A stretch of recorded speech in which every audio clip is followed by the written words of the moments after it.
Lois quilted, she sewed clothes, she was an excellent cook, always putting food on the table with gratitude for God's blessings. She taught her daughters a valuable life skill. She taught us kindness. She taught us to laugh and to love. She taught us to pray. And she taught us to quilt. Lois's generation was among the first to have access to store-bought fabric for quilting, a luxury rarely afforded to those before her.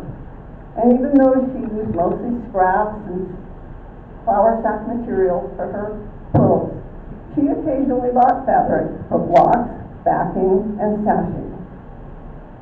Together, Jock and Lois retired in Arkansas, but Lois continued to make countless quilts, pouring her love into every stitch.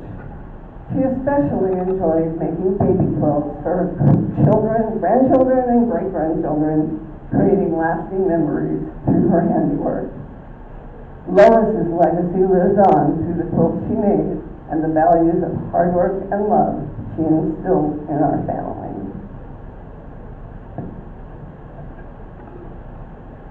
The shoe fly quilt pattern dates back to the 1850s and is named after the wild plant clover broom. Lois made this top for her daughter Vera to quilt. When Vera became ill, she handed the quilt off to her sister Betty to finish. Vera's daughter Jill still enjoys this quilt today.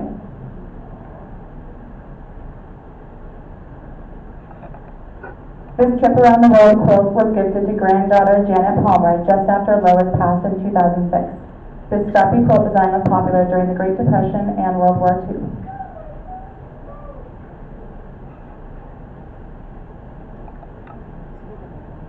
This quilt was made for her daughter Jane in 1950, though unfortunately this was not finished until 2014. These sacks were used to make this quilt, one block, still bearing a stamp. Jane recognizes fabrics in this quilt from the clothes she wore. These next quilts made by Lois were used and left for many years, as you can tell by the wear of them. Grandson Dave Odom, 1961. Granddaughter Jill Phillips, 1963. Granddaughter Beth Nauman, 1973. Great-granddaughter Tamara Isaacson, 1980. Great-grandson Robert Bannister, 1980. And great-grandson Timothy Palmer, 1993.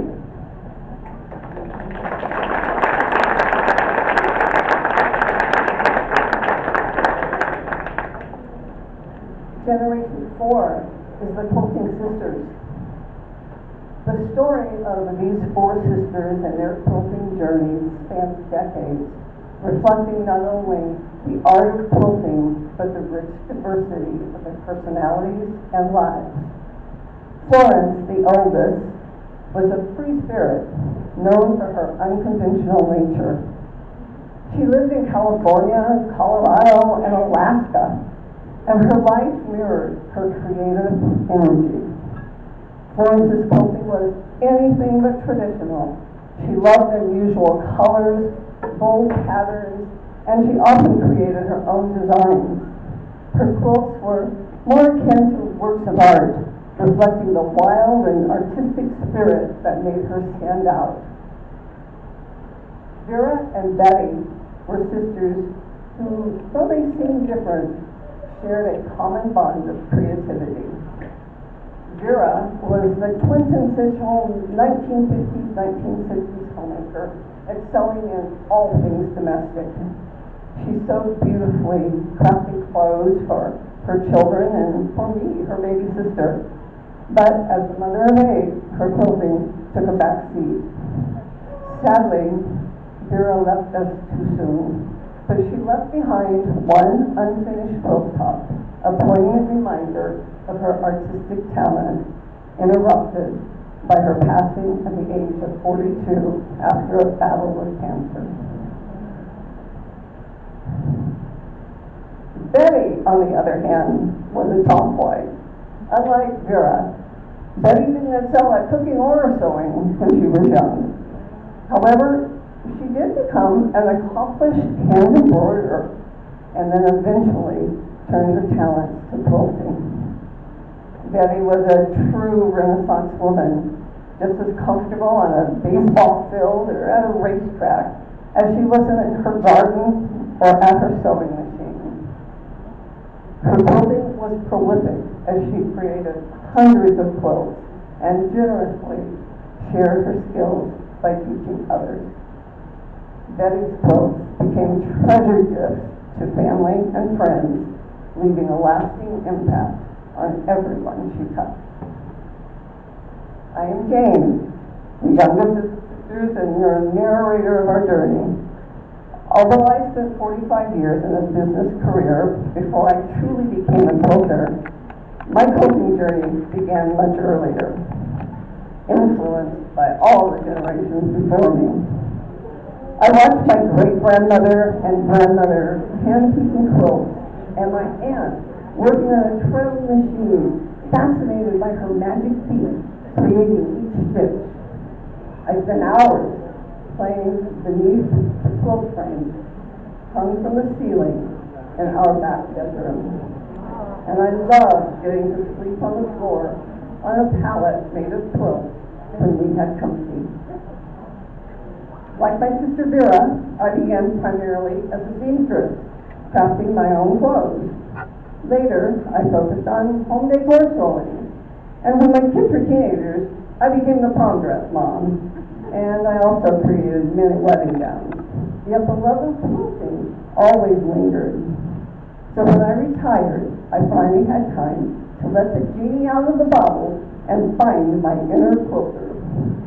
With encouragement from Betty and her daughter Janet, I embraced quilting with full force.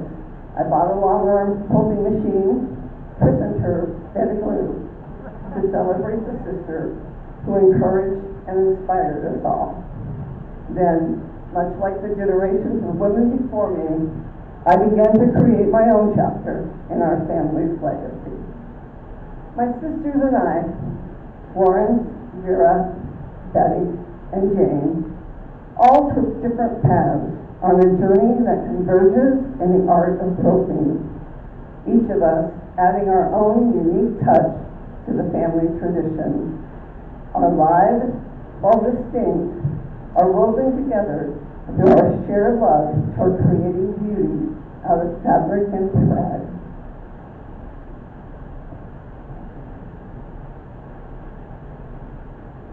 Betty quilted and gifted this 9-patch postage stamp to her granddaughter, Stephanie, in 2001.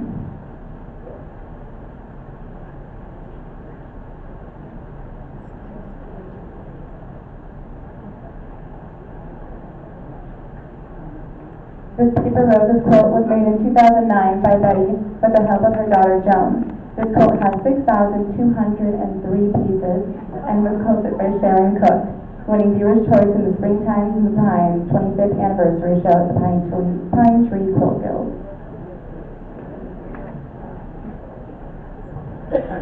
This snowman wall hanging was a birthday gift for her daughter Janet in 2014.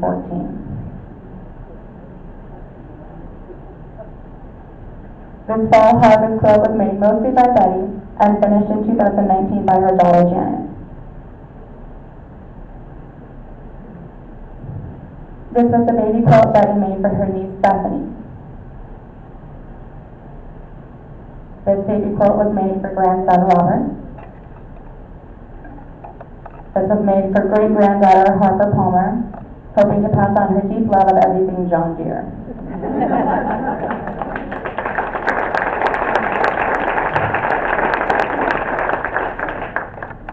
Hanging here we have charming bow ties. A charm quilt is a quilt made with not 3 pieces of printed fabric. There are 1,840 bow ties in this quilt that Betty made for her sister Jane in 2006. This charm basket quilt was a housewarming gift for her daughter Janet and Tim in 1999. This beautiful wedding quilt was a gift made for her niece Bethany and her husband Mike in 1998.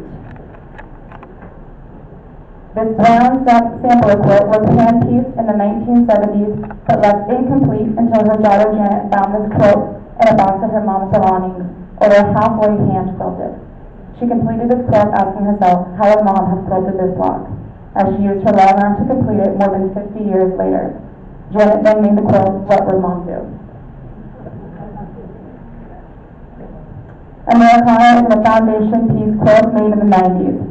Foundation piecing is a quilting technique that involves stitching fabric pieces together on a foundation to stabilize them. This technique dates back to the 15th century.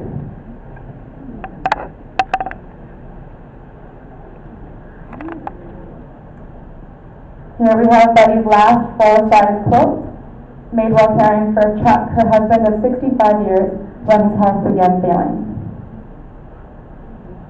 This quilt is the very first failed president's quilt. This is a signature quilt with most members signing the block that they made, a special tradition still carried on today. This polyester log cabin quilt was made in the 70s by Betty's older sister Florence, Flora with a son. Florence was also a founding member to this guild. In 1945, DuPont announced the polyester fabric. By 1951, marketing the fabric as wrinkle-free for months, it did not stretch or pucker when washed. Polyester quilts began to surface in the 1970s when garments made from polyester were unfavorably viewed as scratchy and cheap.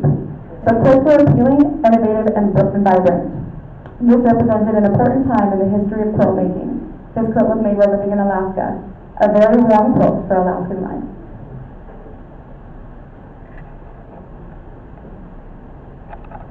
First floor, Jane's first major project. Asking her sister Betty, do you think I can do it? Her reply was, of course you can. Sewing is no problem for you. Just follow the directions and don't get behind.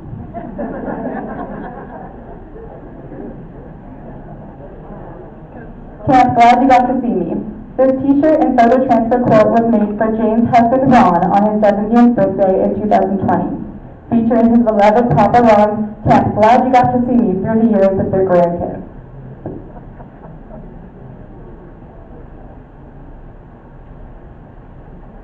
The Crown Prince. Jane's son Paul collected crown royal bags for years, some of which were transformed to this quilt in Christmas 2022 and quilted with the crown design.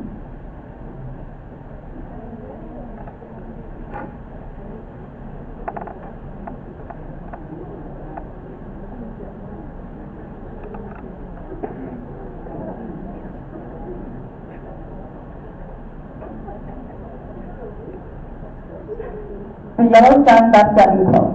This quilt was featured wraparound Buff Dutton on an episode of Yellowstone. This version was made for her daughter-in-law, for Jane's daughter-in-law Joyce, in Christmas 2023.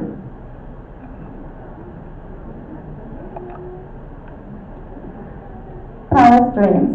This is Jane's most ambitious project. This quilt started with a 5-inch charm pack of fabric she was given at a Handy Quilter Academy. She took a simple drunkard's path block and created a layout for the blocks, then selected individual quilting elements. It was a Christmas gift for her daughter Beth in 2023.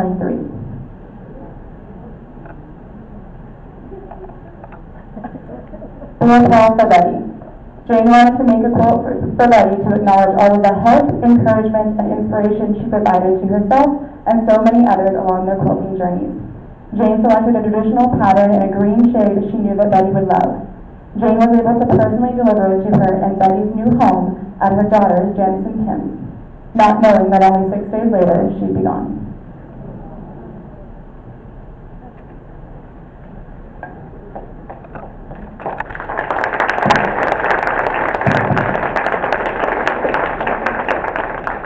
The Quilting Cousins. The 5th generation of quilters in this family includes 7 women, all cousins. Their skills and creativity reflect the influence of their own individual family matriarchs, and their stories reveal how deeply the love of quilting has permeated their lives. And they are bound together, sharing their creations, trials and tribulations, and triumphs on their Quilting Cousins Facebook page. 3 of Vera's daughters are quilters, Terry, Jill, and Beverly. Carrie, the oldest, also influenced by Betty, shared a heartfelt sentiment.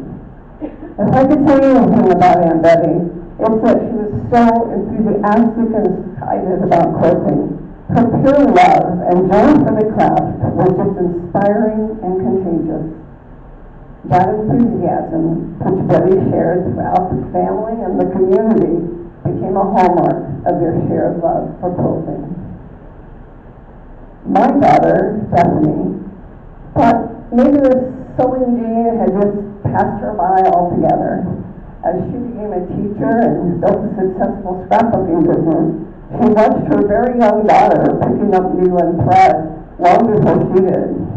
But she remembers the magic she saw as a child. She says, the best seat in the house with Grandma or Aunt Betty was right on the lap behind the large quilting hoop, watching them lovingly hand-stitch the beautiful quilts that filled their homes and ours with warmth and love. Beth finally come to Quilting Bee a few years back after attending a pine tree quilt guild show right here in Grass Valley, where she fell in love with a jelly roll of fabric and thought,